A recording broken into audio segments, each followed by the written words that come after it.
Hi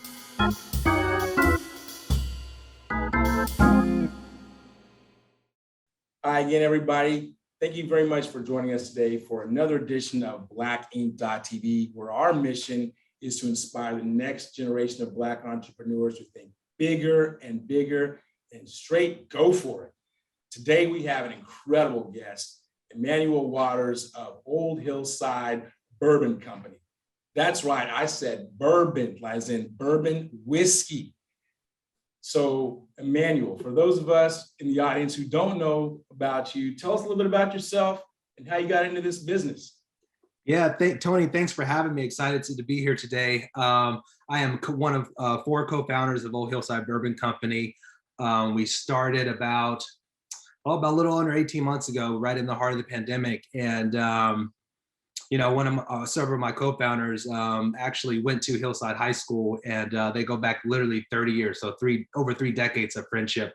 And one day Jesse had the idea to start a bourbon company while he's living in Lexington, and he called Brian. Like I said, they've been friends since fourth grade, and then they called another friend who happens to be my cousin, Courtney, who lives in LA, and he called me and said, "Hey, man, we got this opportunity to really start something big." And it's funny because during that time, it was the summer where, you had the instance of George Floyd, you had a lot going on, Black entrepreneurship. And I had literally said out loud the day before that I would love to do something to really create wealth, but I didn't know what it could be. And literally not even a day later, my cousin's calling me talking about a bourbon company. So wow. We started, and here we are 18 months later. We literally, during the pandemic, we met every day with no product. Every Sunday, every Wednesday, 4 hours and a half, every Wednesday and Sunday, talking, strategizing, planning. We had no product, and everything was delayed because of COVID. We just literally talked, for hours and created kind of this bromance. And so 18 months later, we have a product. We're officially in stores in Kentucky. We got into stores in North Carolina. We sold out. We had a great event a few months ago, and we are literally about 7 days away from entering California, which is the largest, state in America. So it's been a very good ride thus far. Congratulations on that. Thank you. I mean, wow. Hey, that's a really cool shirt you have on there. When I first take a look at Old Hillside Bourbon Company, the very first thing, obviously, was that logo, which you have there on your shirt there, man. That logo is awesome. It made me want to take a drink without even having the product at all. Awesome job on the logo. Tell us a little bit about the story behind the logo and behind the product itself. Yeah, so it's very interesting. So the one thing why it took so long, and why I would encourage people to not rush something and really go through the process, is it takes time. And our company really wanted to focus on quality over quantity. So it literally took us almost, it took us 6 months to design the logo. I mean, we went back and days and days of spending time to calculate our story, what we wanted to capture, and then how we put it in the logo. So if you look at our logo, our whole concept is history, heritage, and homage. And so if you look at our logo, the center of the logo is a barrel, which is bourbon. And so the history of Kentucky bourbon, which supplies, 98% of the world's supply of bourbon. So we wanted to put that in there, but also a heritage and homage. So the heritage, if you look at the logo, we have a Black race horse jockey. So one concept from us is going to be really focusing on the Black race horse jockeys, which history forgets, that made the Kentucky Derby famous, which a lot of history there. Not too many people know there were so many African-American jockeys that made this sport popular, but due to racism and Jim Crow, so a lot of our history was erased. So we wanted that to be a focus. And on the other side of the logo is a bull, which is Bull City, Durham, which is where we're all from, North Carolina. So actually, people don't know this, but people think of Black Wall Street and they automatically think of Tulsa, Oklahoma, but there were several Black Wall Streets in America back in the day. So Durham, North Carolina is one of the first that had Black banks, Black movie theaters, insurance buildings. And so we really wanted to pay history, heritage, homage, with all that. And then finally, the last piece is homage, Hillside High School, which is where our story began, which is where Jesse and Brian actually met. And so we just really wanted to encapsulate all that, in the logo. So it took a lot of time, a lot of effort. Literally, I can tell you, we probably spent over 9 hours on the phone designing it, going back and forth, having different opinions on on what we get. We finally saw the final product and we said, oh my God, we love it. And so again, for entrepreneurs that are coming out there, really take your time. You can't rush the process. You really got to go through it. So that's what we do. And we take pride in what we did. Fantastic job. It looks like a crest from 500, 1,000 years ago. You really did a phenomenal job on that. Yeah, we got the feel that it was a Game of Thrones is kind of what everybody said when we designed it. And I would give credit to our co-founder Brian Bird. He encapsulated everything in this logo. I'm not really an artsy guy. I would I prefer business development and contract side, but he did a great job. So again, we're really happy with it. Love it. Man, that's very, very inspiring. Now, are you yourself a bourbon drinker? How have you and your team navigated in the space that doesn't have a lot of African Americans in it? Yeah, that's a great point. So me, myself, I would say prior to this, I wasn't a big bourbon drinker. I was more of a vodka guy, but my co-founders, all three of them are huge bourbon drinkers, so they, during COVID, they would always get together and have a drink. And so they kind of get into this. So one thing we noticed when we started really digging deeper into this is I would say now, there's a lot of minority-owned spirit brands now, as things have shifted with everything that happened the past summer, and so the doors are opening. But what we realized is when we started getting to this, there are not a lot of people that look like us, in this space. And so how do we navigate that? Even talking to some of our distilleries where we bottle our stuff, it's not Black-owned, but the distillery was passed down for 4 generations. So that story's been owned in the state of Kentucky for over 4 generations. And so we created this. We said, we want something that we could build generational wealth to pass down to our children and their children, right? So much of history, particularly in America, starts with African Americans, but again, nobody knows about it, right? For reasons that we can go into different detail about. But so we had an opportunity. We said, hey, we want to create something that's going to create generational wealth and also inspire people. That you can start something. Corporate America isn't for everybody. We all have corporate jobs. And so we hope to one day take this product to where we can do this full time, where you can be your own bosses. So that's one thing that, entrepreneurs that are watching this program, I would encourage you to keep at it, man. Don't give up. It motivates us to continue. We were at a barbecue festival a few weeks back, and a kid, a nice kid, he must have been 8, 9 years old, and walked up to his dad. And we had just ran out of all of our product. We had passed out, the cups and the glasses and passed out everything. And he was like, Daddy, I really want something. And we ended up giving him like the last shirt that we have, and it was too big for him. But he said he loved the idea of people creating something. And that just did our heart merry. I was like, we're doing this, we're doing something for inspiring, the next generation behind us. So that's kind of what motivates us to keep going. Wow, man. Thanks for a lot for sharing that. As it pertains to kind of keep going and motivating and everything, if you could, what does motivate you other than that? And then also in that, where do you see, you taking this the next 6, 18 months, 2 years, 5 years, talk about, some of the vision, because this could be huge. Yeah. So if I could take the second part of the question first, let me tell you where we're at right now. So we actually we've expanded really quickly. Faster than we thought we were going to.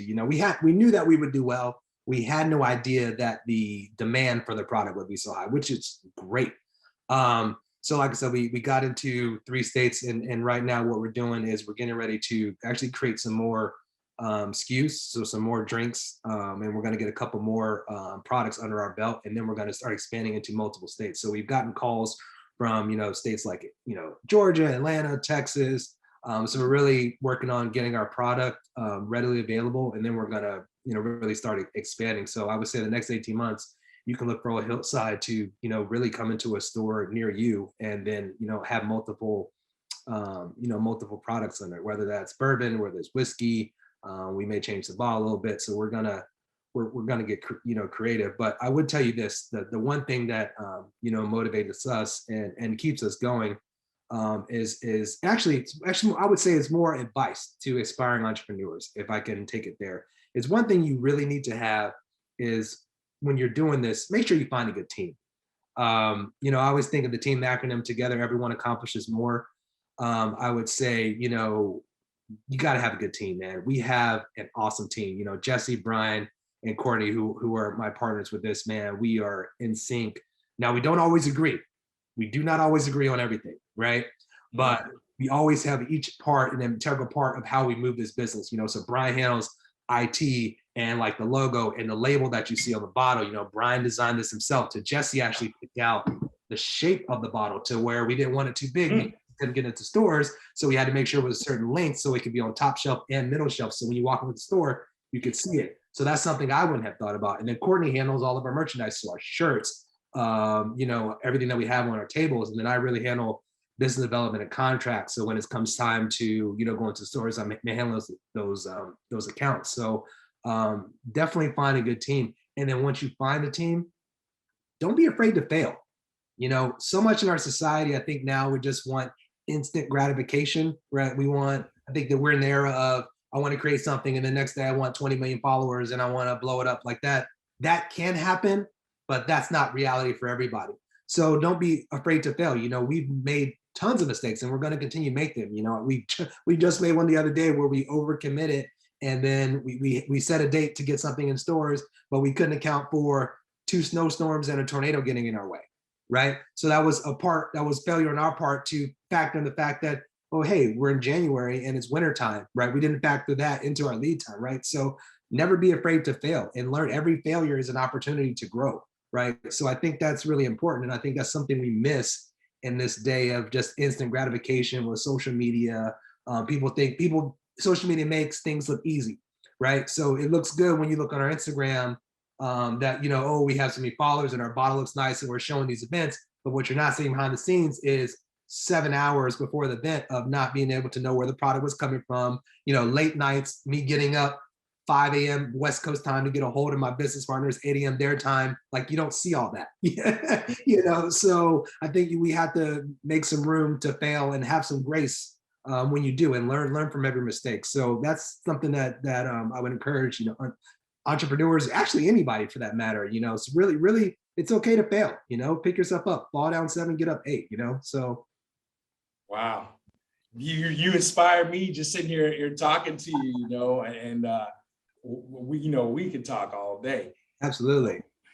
What about that line in the sand that was drawn? You talked about maybe in 2020 between you and your partners. Can you talk about what was the moment that you said, you know what, this is it, I'm gonna go for it, and you made that commitment? Yeah, that's a great question. So yeah, it's funny. So we had, you know, those initial calls, you know, what we wanted to be, and we had kind of talked about it. And I think it was my buddies Jesse and Brian were actually at the Hillside High School one day, and the word had got out that we were building a drink. And I want to say a city official had told them that this is so inspiring for the kids that were at the school, you know, to see Hillside alum build something, and the city's never had that. And that really just motivated us to say, guys, we got to do this. So that was early 2020. We said, we have to do this. We have to make it work, and we have to, you know, get this going. But we had no idea, you know, 18 months that we'd be doing the numbers that we're doing. Like we're in complete shock, but that's a good thing. A good problem to have, still a problem. You know, but I would say that's kind of really, so that was probably early 2020 that we really decided, hey, we're going to do this. We're going to go, you know, full blown, you know, let's meet, put up the money, and let's just go for it, you know. So early 2020 is when we decided to really, like, we drew a line in the sand, like, okay, guys, we're all in. And with that, I can say that, you know, there was, we started off with 5 and now we're down to 4. So that's another thing that I want to tell people is that sometimes, you know, relationships don't always go as planned in business, and you have to learn to grow from those. And so it's no ill will to that person that we lost along the way. They just had a difference of opinion and we left, right? So, you know, plan for contingencies, right? You know, you really got to make sure, have those hard conversations early. We didn't kind of have those hard conversations early. We just went with something and then we rolled with it, and when it came down to it, that particular person, for whatever reason, decided this isn't for me and just left, and bless him, no hard feelings. But again, you need to have those conversations. What is the vision for your company? Do your other co-founders or partners that you have, are they going to agree with you? Like, are you having those hard conversations? Because again, we don't agree with everything. I can tell you from whether that we were deciding to go to a certain state versus whether we were assigned which state to supply first. We have disagreements all the time. But at the end of the day, we decided that if we weren't in 100% one accord agreement, then we wouldn't make that move, right? So when you're doing that, and again, make sure that you have those hard conversations and plan for contingencies, because nothing ever. If you run a business and it goes smoothly, I need your number so I can call you to figure out how you do it. Nothing ever runs smooth around here, Well, Emmanuel, hey, congratulations on all your success that you've had. I look forward to seeing all the success you're going to have going forward. And with that, I would also like to ask if maybe you can come back in a couple of months, maybe check in, hey, we want to see how the whole Hillside Bourbon Company is coming along here on a global scale. So absolutely, we would love to do that. I hope that with 6 months from now, 7 months from now, when we have him on the show, hopefully I'll be able to say that we're in double the amount of states and we literally ran the revenue up the table, and I'm now full time doing this, and I've moved to Malibu. That's the goal. I know that's going to happen. I know it's going to happen. Well, hey, I know how incredibly busy you are. Thank you so much for your time. Folks, that's all the time that we have for today. And once again, thank you, Emmanuel, for sharing such an inspiring story. I know it's going to really inspire others. Check us out on the next episode. Once again, my name is Tony Beaman. Hit me up on LinkedIn, and we're going to put the link here on the bottom of the page. We'll see you next time on blacking.tv. Thanks a lot. Have a great day.